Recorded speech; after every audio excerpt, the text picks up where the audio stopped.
রাজ্যের বিভিন্ন বনাঞ্চলের মূল্যবান গাছগুলি প্রতিনিয়ত নিধন করে চলেছে বনদস্যুরা। বনদস্যুদের সঙ্গে একাংশ অসাধু বন দপ্তরের কর্মচারীদের গোপন বোঝাপড়া রয়েছে বলে অভিযোগ। যদিও বন দপ্তর বনদস্যুদের বিরুদ্ধে অভিযান জারি রেখেছে ইতিমধ্যেই। বৃহস্পতিবার গোপন সূত্রে পাওয়া খবরের ভিত্তিতে বিশালগড় বন দপ্তরের হাতে ধরা পড়ল অবৈধ কাঠের মিল। এদিন বিশালগড় থানাধীন এনসি নগর অক্ষয় চৌমুনি থেকে এই অবৈধ কাঠের মিলটি উদ্ধার করা হয়। বন দপ্তরের আধিকারিক সুকান্ত দাস জানান, এই অবৈধ মিলটি কোনো এক রাবার বাগানে লুকিয়ে রাখা হয়েছিল।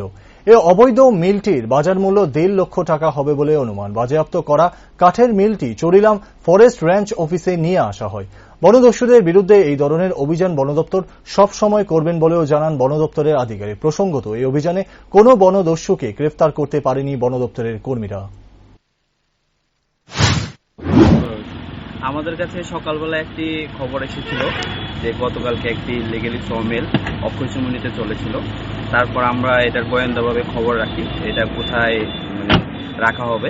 তারপর আমাদের কাছে সকালবেলাই খবর আছে যে এটা অক্ষয় চৌমুনি একটি রাবার প্ল্যান্টেশনের বাগানের মধ্যে রাখা আছে। তারপর আমরা ওইটাকে যে যাওয়ার পরে দেখতে পাই ওইটা একটু লুকানো অবস্থায় আছে। তারপর এটাকে আমরা সিজ করে। এটা কি স্যার রানিং ছিল? না, রানিং ছিল না। এটা অ্যাকচুয়ালি এক জায়গাতে রাবার প্ল্যান্টেশনের মধ্যে রাখা অবস্থায়। আর লোকেশনটা এক্সাক্ট লোকেশনটা স্যার কি? লোকেশনটা হচ্ছে এনসি নগর অক্ষয় চৌমুনি। আচ্ছা, থ্যাংক ইউ। কাউকে কি কোনো